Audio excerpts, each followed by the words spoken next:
पाकिस्तान तहरीक इंसाफ का लॉन्ग मार्च आज लाहौर से लिबर्टी मार्केट से शुरू होगा और बरास्ता जीटी रोड इस्लामाबाद पहुंचेगा और लिबर्टी पर बड़ी तादाद में शुरा पहुंच रहे हैं। वहां पर इस्तकबालिया कैंप भी लगाया गया है जिसकी जिम्मेदारियां कारकुनान और रहनुमाओं को सौंपी गई हैं, जबकि इमरान खान के भी लाहौर में ही डेरे हैं। इमरान खान इस लॉन्ग मार्च की क़यादत करेंगे और ये भी आपको बताएं कि इस लॉन्ग मार्च से निमटने के लिए इस्लामाबाद की इंतजामिया ने भी तैयारी मुकम्मल कर ली है। इस्लामाबाद की सड़कों पर कंटेनर ही कंटेनर हैं और रेंजर और एफसी समेत 24,000 एहलकारों को भी तैनात किया जाएगा। सूरत हाल क्या है, हमारे नुमाइंदे मुख्तलिफ मकामात पर मौजूद हैं। लिबर्टी मार्केट से हमारे साथ मौजूद हैं लियाकत अंसारी, जबकि इचरा में मौजूद हैं सलमान तारिक और इस्लामाबाद से हमें जीशान यूसुफ जई ज्वाइन करेंगे। सबसे पहले लाहौर की सूरत हाल जान लेते हैं। लियाकत अंसारी, बताइएगा 11 बजे का वक्त बताया गया था कि यहाँ से लॉन्ग मार्च का आगाज होगा, क्या मनाजिर देख रहे हैं आप और सूरत हाल क्या है? आज बिल्कुल लॉन्ग मार्च के लिए जो है इस वक्त लिबर्टी चौक में मैदान सज चुका है और बड़ी तादाद में पीटीआई के कारकुन, पीटीआई के तल्लुक़ रखने वाले के जो रहनुमा हैं वो पहुंच चुके हैं और ख़वातीन जो फैमिलीज़ बच्चों के साथ यहाँ पर आई हैं उनकी बड़ी तादाद है। अगर हम कहें कि इस वक्त जो मजमा लिबर्टी चौक में मौजूद है तो उसमें कम से कम 20% जो है वो फैमिलीज़ हैं, ख़वातीन हैं, बच्चे हैं और नौजवान हैं। यहाँ पर पीटीआई ने 11 बजे लॉन्ग मार्च के आगाज़ की कॉल दी थी, लेकिन जो आसार नज़र आ रहे हैं वो नमाज जुमा के बाद ही यहाँ से लॉन्ग मार्च का आगाज़ होगा।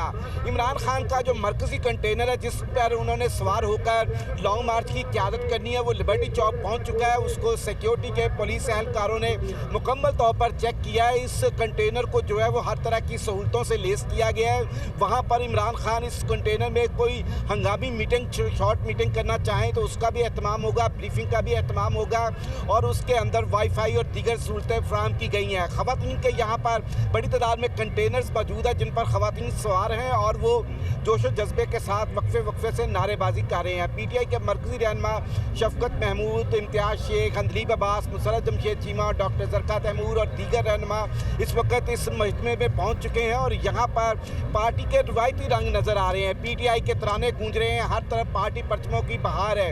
आज जब इमरान खान यहाँ से लिबर्टी से जो है लॉन्ग मार्च का आगाज़ करेंगे तो रास्ते में 7 मुख्तलिफ मकामात पर इमरान खान का वानहाला इस्तकबाल होगा जिसमें इचरा मकामात है जहाँ पर इस्तकबाल की तैयारी की गई। तो पहला पॉइंट इचरा होगा, इचरे का रुख करते हैं। सलमान तारिक हमारे साथ मौजूद है। सलमान, बरास्ता इचरा यहाँ से जाया जाएगा। पहले तो बताया गया कि आज क्या ये जो बाजार है बड़ा बारौनक बाजार है, क्या आज ये बाजार बंद है? अभी वहाँ पर आप क्या सूरत हाल देख रहे हैं और कब तक ये काफिला यहाँ पर पहुँचेगा? यहाँ की इंतजामिया क्या तैयारियाँ कर रही है? जी, आज पीटीआई का लॉन्ग मार्च और ये लिबर्टी से रवाना होगा इमरान खान की क़यादत में और पहला जो इस्तकबाली कैंप जो इस लॉन्ग मार्च के कारवां को जिसका सामना होगा वो है जी इचरे में जो कायम किया गया है। इसके बाद फिर मजंग है, एमयू कॉलेज है, फिर दादा दरबार है, उसके बाद आज़ादी चौक है। तो इचरा जो पहला पॉइंट है, पहला इस्तकबाली कैंप है। यहाँ पर जो इस वक्त सूरत हाल है वो यहाँ पर कारकुनान की इतनी कोई ख़ास बड़ी तादाद नहीं आई हुई। 10-12 लोग यहाँ पर मौजूद हैं। पीटीआई के झंडे भी यहाँ पर पहुँचा दिए गए हैं, फ्लेक्सिस भी लगा दी गई हैं, बैनर्स भी लगा दिए गए हैं। तैयारियाँ तो मुकम्मल हैं लेकिन जो कारकुनान और वर्कर्स हैं उनकी आमद का अभी इंतज़ार है और वो भी आहिस्ता आहिस्ता ही यहाँ पर आएँगे क्योंकि पहला जो शो है वो इस लॉन्ग मार्च का वो लिबर्टी मार्केट पर लगना है। तो पहला जो शो है, पहला मजमा जो है, जो रौनक है इस लॉन्ग मार्च की वो तो लिबर्टी में लगेगी। वहीं पर सारा क्राउड जमा होगा। पीटीआई के मतवाले वहां पर पहुंचना शुरू भी हो चुके हैं और मोटरसाइकिल बाइक पे कोई पहुंच रहा है, कोई इसकी रैली को लेकर आहिस्ता पहुंच रहे हैं। सलमान, साथ ही मौजूद रहिएगा। इस्लामाबाद की सूरत हाल जान लेते हैं जीशान यूसुफ जई से। जीशान, बताइएगा इस्लामाबाद में सिक्योरिटी इंतजाम क्या किए गए हैं और लॉन्ग मार्च को रोकने के लिए इंतजामिया ने क्या हिकमत अमली बना रखी है? देखिए, इस्लामाबाद में जो इंतज़ामिया की सरगर्मियाँ हैं वो जारी है और पीटीआई का जो लॉन्ग मार्च है उसको रोकने की तैयारियां अभी उनकी मुकम्मल है।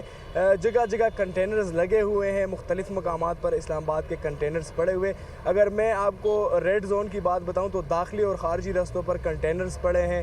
सरीना चौक, नादरा चौक और मेरियट रोड, MNS हॉस्टल, तमाम जगहों पर कंटेनर्स पड़े हैं। तमाम मैं आपको ये भी बताता चलूँ कि ये जो कंटेनर्स है इससे ट्रैफिक की रवानी मुतासर नहीं हो रही।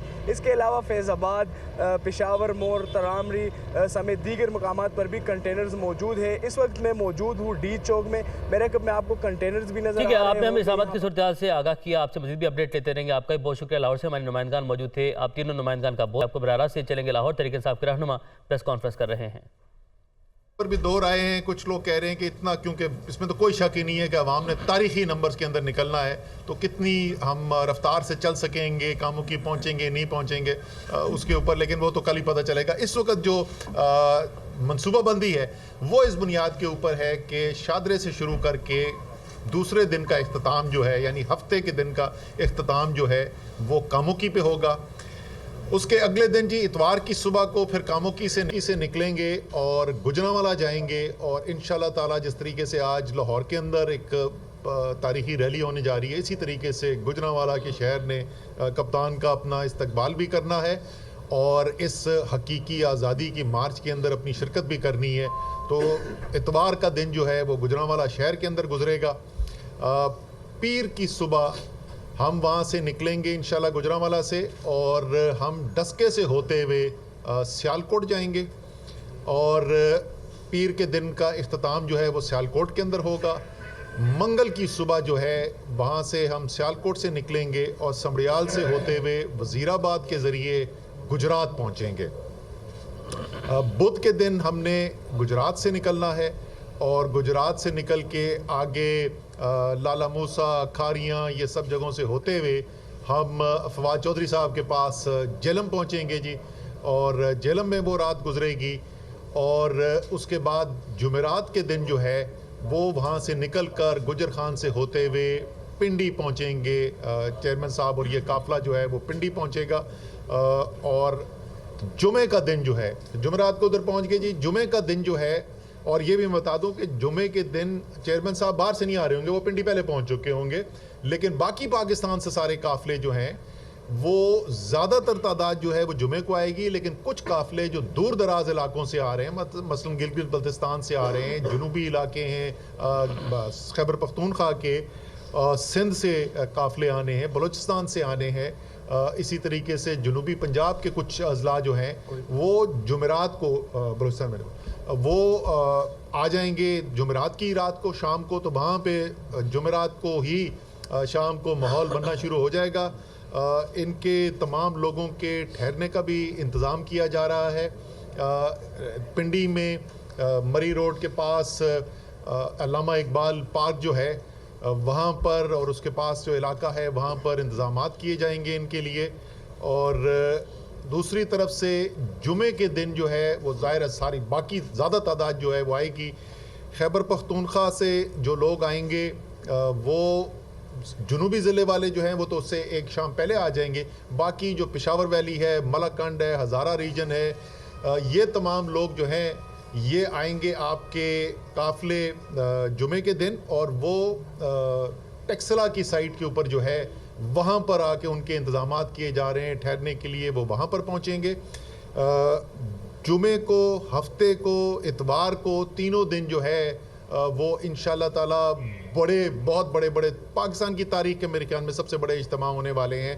और उसके लिए हमने H9 का ग्राउंड है इस्लामाबाद में, जो सुप्रीम कोर्ट की पहले डायरेक्शंस आ चुकी थी, और उन डायरेक्शंस की बुनियाद के ऊपर ज़ाहिर है कोई बुनियाद ही नहीं है कि इंतज़ामिया उसकी इजाज़त ना दे। और आज 2 बजे DC इस्लामाबाद ने मीटिंग भी इसके लिए कॉल कर ली है, जहाँ पे इसके सारे इंतज़ामात का जायज़ा लेना है। तो ये प्लान जो है, ये मंसूबा जो है वो तकरीबन तैयार हो चुका है। लेकिन ये तो मंसूबा जो है ये असल ये तो हदफ नहीं है। हदफ जो है वो पाकिस्तान की हकीकी आज़ादी है।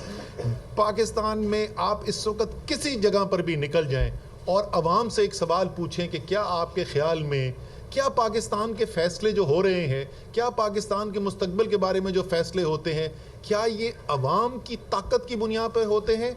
क्या ये फ़ैसले अवाम की मर्ज़ी के मुताबिक होते हैं, या ये ताकतवर पाकिस्तान की जो अशराफिया है और बैरूनी जो ताकतें हैं वो मिलकर ये फ़ैसले करते हैं? मेरे ख्याल में कोई भी पाकिस्तानी जो है वो ये आज नहीं समझता कि पाकिस्तान एक हकीकी तौर पर आज़ाद मुल्क है। और उसी हकीकी आज़ादी की जद्दोजहद के लिए ये कौम आज अपने कप्तान के साथ तैयार खड़ी है। बिल्कुल कोई परेशान होने की बातें नहीं है। वो प्रेस कॉन्फ्रेंसेस की गई, पता नहीं क्या हो जाएगा, कुछ नहीं होगा। अल्हम्दुलिल्लाह बिल्कुल पुरअमन होगी सारी मार्च। पाकिस्तान की कौम निकल रही है, किसी को फतह करने नहीं निकल रहे, अपने मुल्क की आज़ादी के लिए अपने आईनी हक को इस्तेमाल करते हुए निकल रहे हैं। बिल्कुल पुरअमन सारा माहौल होगा इंशाल्लाह ताला। फैमिलीज आएंगी बड़ी तादाद के अंदर। आपने देखा है इमरान खान साहब के जलसे सारे पाकिस्तान में हुए। शहरों को तो छोड़ दें, देहातों के अंदर अब जो है ना ख्वातीन निकल के आती हैं बड़ी तादाद में जलसों के लिए। इंशाल्लाह ताला ख्वातीन इस दफ़ा भी आएंगी। पूरी लॉन्ग मार्च के अंदर जो है भरपूर शिरकत करेंगी ख्वातीन। तो फैमिलीज़ ने यहाँ पर आना है, एक बिल्कुल पुरअमन माहौल होगा। और जैसे मैंने कहा कि एक तारीख़ी इज्तिमा, और उस तारीख़ी इज्तिमा के ज़रिए एक तारीख़ साज फ़ैसला होने जा रहा है इंशाअल्लाह ताला कि आइंदा से कभी कोई इस कौम के बारे में फ़ैसले सिवाय अवाम के और कोई नहीं करेगा। सिर्फ वो लोग जिनको अवाम ये इख्तियार देंगे कि वो मुंतखब करके जिनको भेजेंगे, हो सकता है हम हो सकता है इमरान खान साहब की लीडरशिप में तहरीक इंसाफ हो सकता है कोई और हो, लेकिन जो भी होगा वो अवाम का मुंतखब नुमाइंदा होगा, नुमाइंदे होंगे, और वो जो हैं वह पाकिस्तान के बारे में फ़ैसले करेंगे और जवाबदेह होंगे वो पाकिस्तान की अवाम को। वो सही करेंगे तो पाकिस्तान के अवाम उनको उसके ऊपर शाबाश भी देंगे, आइंदा मुंतखब भी करेंगे। अगर अवाम की मर्जी मंशा के मुताबिक नहीं काम करेंगे तो फारिग भी कर दिए जाएंगे। जब तक पाकिस्तान की ताकत का निज़ाम, पाकिस्तान की फैसला साजी का निज़ाम जो है अवाम के ताबे नहीं किया जाएगा, ये मुल्क वहाँ नहीं जा सकता जो कायदे आज़म का ख्वाब था। इंशाअल्लाह ताला उसका वक्त आ गया है। अब मैं फवाद से रिक्वेस्ट करूँगा कि जी आगे आप। बिस्मिल्लाहिर्रहमानिर्रहीम। सबसे पहले तो आज का दिन हम अरशद शरीफ के नाम करना चाहेंगे, जो हमारी सहाफ़त के शहीद हैं, शहीद सहाफ़त हैं। पाकिस्तान में जो इस दौर के अंदर जो इब्तला का दौर सहाफ़ी देख रहे हैं, जिस जुल्म की इस वक्त और बर्बरियत की इंतहा जेन्युइन सहाफ़ियों के ऊपर की जा रही है, और उनका उसके ऊपर अरशद शरीफ जैसे लोगों को शहीद हुए हैं, हम उन्हें सलाम पेश करते हैं। और यही चिराग जलेंगे तो रोशनी होगी। ये जो शहीदों का लहू है, यही मुल्कों को और कौमों को नई ज़िंदगी अता करता है। और कल जो अरशद का जनाजा हुआ है, उससे जो आवाज़ दबाने वाले हैं उनको मालूम हो जाना चाहिए कि जितना आप दबाएंगे उतनी आवाज़ें बढ़ेंगी। 78 साल के बुज़ुर्ग चौधरी ग़ुलाम हुसैन साहब को रात को यहाँ पे हिरासत में लिया गया। 100 लोग जो हैं वो गए, उन्होंने उनको, एक बूढ़े आदमी को रात को उन्होंने उठाया कॉफ़ी शॉप से और लेके गए। कितना बड़ा ख़तरा है ये 78 साल का बुज़ुर्ग आपके लिए। अब हमारी उनसे एक गुजारिश ये है कि आपने पहले 75 साल के आज़म सवाती को बरहना किया, उससे पहले शहबाज गिल को किया। मेहरबानी कीजिएगा, थोड़ी इज़्ज़त नफ्स चौधरी साहब की रहने दीजिएगा। ये जो तमाशा बना हुआ है पाकिस्तान में, ये कभी पाकिस्तान में हमने नहीं देखा जो अभी चल रहा है इस तरह के लोगों की। और सहाफ़ी बरादरी को भी मैं कहता हूँ, एक तो बिल्कुल ही साइड जो है वो माशाल्लाह इस वक्त सहाफ़त से फ़ारिग हो गई है, लेकिन जो जेन्युइन सहाफ़ी हैं वो अपने लोगों के लिए खड़े हों, इनके लिए आवाज़ उठाएं। और अगर आप आवाज़ नहीं उठाएंगे तो साइडें तो बदलती रहती हैं, ये साइड है, दूसरी साइड है, दूसरी साइड है। सो कुछ चीज़ें हैं जिसके ऊपर आपको कंसेंसस क्रिएट करना होगा, इत्तफ़ाक़ राय क्रिएट करना होगा। और उसमें से सबसे बड़ा इत्तफ़ाक़ राय ये है कि आप इस तरह से लोगों को तशद्दुद का निशाना नहीं बना सकते। पॉलिटिकल वर्कर्स को पाकिस्तान में जिस तरह से इन 6 महीनों में तशद्दुद का निशाना बनाया गया है, पाकिस्तान की रीसेंट हिस्ट्री में नहीं बनाया गया कभी। हमने तो जनरल ज़ियाउल हक के दौर में भी नहीं सुना कि कभी किसी को इस तरह से बरहना किया गया हो, वीडियोस बनाई गई हो। ये तो सिर्फ इन 6 महीनों में राना सनाउल्लाह और शहबाज शरीफ का दौरे हुकूमत है जिसमें ये हो रहा है। और मैं चीफ जस्टिस पाकिस्तान को कहना चाहता हूँ, अरशद शरीफ ने आपसे अपील की थी कि नोटिस लें। अगर आपने वो नोटिस लिया होता, आज अरशद शरीफ पाकिस्तान में ज़िंदा होता। आज अरशद शरीफ की ज़िंदगी की हिफाजत की अगर सुप्रीम कोर्ट के जजेस ने, हाई कोर्ट की जो हमारी अदालतें हैं, इन्होंने आइन पे अमल किया होता, इन्होंने पाकिस्तान के अवाम के आइनी हकूक़ के लिए खड़े होते, तो आज आपको ये जनाजे ना देखने पड़ते जो आपने कल देखे। चीफ जस्टिस साहब का आपका एक कॉन्स्टिट्यूशनल मुकाम है, सुप्रीम कोर्ट के, हाई कोर्ट के जजेस जो एलिवेट किया जाता है, जो उनको इज्जत दी जाती है, वो किसी वजह से दी जाती है, और वजह यह है कि वो आपके इंसानी, बुनियादी इंसानी हकूक़ की हिफाजत के लिए खड़े होंगे। और अगर आप खड़े नहीं हो सकते तो फिर आप मुझे बताइए इतना बड़ा बजट देने का आपको क्या फ़ायदा। फिर मुझे बताइए कि पाकिस्तान के लोगों के लिए या आइन में जो कुछ हमने रखा है, अगर इस पर इम्प्लीमेंट ही नहीं होना तो आपके इदारे का क्या फ़ायदा। तो अगर सुप्रीम कोर्ट के चीफ जस्टिस और जज साहिबान और हाई कोर्ट के चीफ जस्टिस और जज साहिबान अवाम के बुनियादी हकूक़ के लिए खड़े नहीं होते तो इदारों की वैल्यू ख़त्म हो जाएगी, जैसे बाकी इदारों की ख़त्म हो चुकी। इसलिए ये जो हकीकी आज़ादी मार्च है, हम Arshad Sharif and mosquito nets, medicines and food packets. The government of Pakistan is making plans for sustainable management of the land, including reforestation, development of climate-safe infrastructure, and adoption of other flood protection measures such as upgrading the early warning system. We are making sure that transparency in the utilization of external financial support for post-disaster rehabilitation and reconstruction is ensured. This will be done by involving civil society in the recovery process and making relevant data available to public through online dashboard. It is important, however, to understand the deeper causes of this enormous calamity, as very ably pointed out by Minister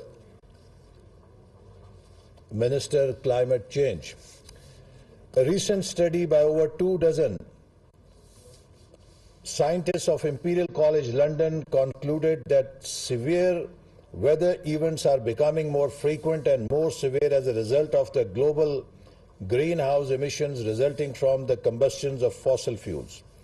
Another study by 2 Dartmouth researchers on the economic cost of climate change for poor nations finds that over 25-year period that ended in 2014, US emissions alone curbed economic growth in Pakistan by $33 billion.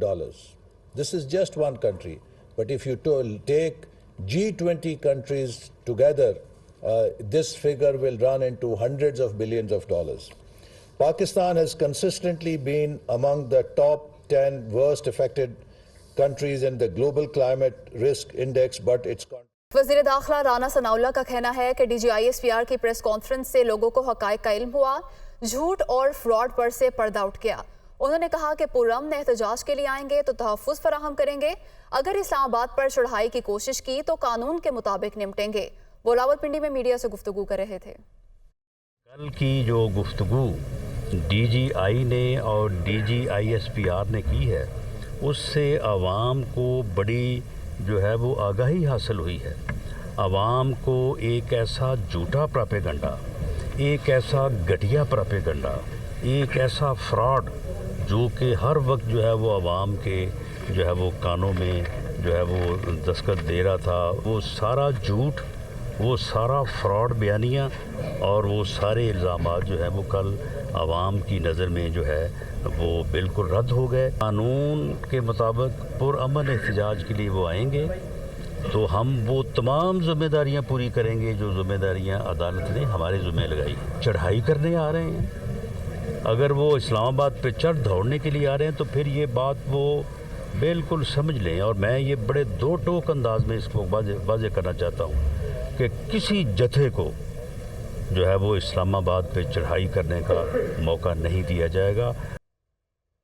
बात करें वज़ीर-ए-आज़म पाकिस्तान मियां मोहम्मद शहबाज शरीफ की, जिनका कहना है कि commitment ना हो तो सोना भी रेत बन जाता है। गुज़िश्ता हुकूमत के दौर में सऊदी अरब से तोहफे में मिले मंसूबों पर कोई काम नहीं हुआ। सऊदी डेवलपमेंट फ़ंड के वफ़द ने इस पर नाराज़गी का इजहार किया। दुनिया में बसते हैं, अमेरिका से ताल्लुक़ ख़राब करने की क्या ज़रूरत थी। वो इस्लामाबाद में पुलिस पासिंग आउट परेड की तकरीब से खिताब कर रहे थे। तो फिर सोना भी रेत बन जाता है। सऊदी डेवलपमेंट फंड का डेलीगेशन आया, उन्होंने परंदा खोल दिया कि वज़ीर आज़म ये मंसूबा 8 साल पहले हमने 6 साल पहले दिया था, ये मंसूबा 5 साल पहले दिया था। ये उन मंसूबों में बतौर हस्पताल तोहफे में पाकिस्तान को दिया गया था, ग्रांट। जब वो आए एक हफ्ता पहले तो यानी उसके ऊपर जूं तक नहीं रेंगी थी। मैंने सऊदी जो डेलीगेशन से अपनी टीम के सामने माफ़ी मांगी। मैंने 2 दिन लिए उनसे। मैंने 48 घंटे दिए अपनी टीम को कि 48 घंटे में आप वापस आएँ। मैंने 48 घंटे बाद वो आए, हर चीज़ मुकम्मल, अपना परमिशन है, हर चीज़, सैंक्शन, हर चीज़ लेके आए कि जनाब ये हो गया। सऊदी टीम बेहद मुतासर हुई। अमेरिका से हमें ताल्लुकात बिगाड़ने की क्या ज़रूरत थी? अब उसको हम दोबारा ठीक करने के लिए कोशिश करें, क्योंकि हमें इस दुनिया में बसना है। मौसम की दुनिया में आपको खुशामदीद कहेंगे और मुल्क भर का मौसम कैसा है और ज़्यादा से ज़्यादा दर्जा हरारत कहाँ तक जा सकता है, इसके हवाले से हम आपको अपडेट करें। एक नक्शे की मदद से आपको बताएंगे कि किस शहर का दर्जा हरारत कहाँ तक जा सकता है। सबसे पहले हम आपको बताएंगे गिलगित बल्तिस्तान का जो दर्जा हरारत है वो ज़्यादा से ज़्यादा आप देख सकते हैं यहाँ पर कि 16 डिग्री सेंटीग्रेड तक रहने का इम्कान है। और मरी का रुख कर लेते हैं। मरी का मौसम भी सर्द है और ज़्यादा से ज़्यादा यहाँ पर दर्जा हरारत 17 डिग्री सेंटीग्रेड रहने का इम्कान जाहिर किया जा रहा है। शहर इक़्तिदार इस्लामाबाद की अगर हम बात करें तो वो आप यहाँ पर देख सकते हैं कि 29 डिग्री सेंटीग्रेड तक रहने का इम्कान है। और पेशावर का मौसम मुख्तलिफ नहीं है, क्योंकि फासला भी ज़्यादा नहीं है, जिससे मौसम भी मुख्तलिफ नहीं है। 29 डिग्री सेंटीग्रेड रहने का इम्कान है। लाहौर की बात करें तो लाहौर का मौसम, जहाँ से लॉन्ग मार्च का आगाज़ हो रहा है, ज़्यादा से ज़्यादा 32 डिग्री सेंटीग्रेड रहने का इम्कान जाहिर किया जा रहा है। कोयटा का रुख कर लेते हैं जी। कोयटा का ज़्यादा से ज़्यादा जो दर्जा हरारत है वो 24 डिग्री सेंटीग्रेड रहने का इम्कान जाहिर किया जा रहा है। जबकि शहर कायद कराची की अगर हम बात करें वो आप देख सकते हैं कि ज़्यादा से ज़्यादा 32 डिग्री सेंटीग्रेड रहने का इम्कान जाहिर किया जा रहा है। तो मुख्तलिफ शहरों की जो सूरत हाल है ज़रा तफसीलन हम आपके साथ शेयर करते हैं और शहरी इक़्तिदार से हम आगाज़ करेंगे, जहाँ पर लॉन्ग मार्च पहुँचेगा।